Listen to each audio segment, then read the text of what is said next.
Oras sa buong Pilipinas, alas 9:52.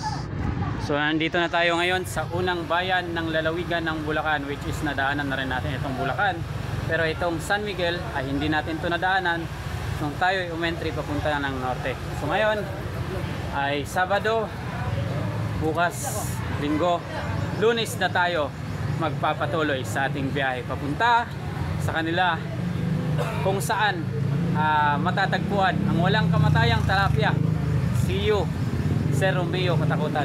Standby muna tayo dito at Lunes magpo-courtesy call tayo dito sa unang bayan ng Bulacan na siyang ating dinaanan pabalik ng Metro Manila para iharap ang ating voluntary initiative sacrifice travel effort for the passage of Anti-Elderly Abuse Act.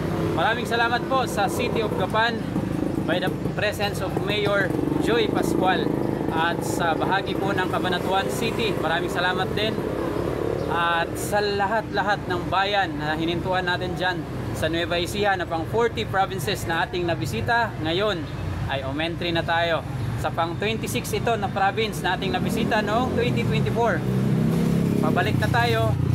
So magsa-standby ulit tayo dito sa unang bayan na ito para mag-coordinate for our courtesy record na nakarating na tayo sa pasukan o gateway of Bulacan going back to Metro Manila. So yan, standby and stay tuned mga katunay. Nandito tayo sa harap ng bahay pamahalaan ng San Miguel, Bulacan. Thank you po. God bless.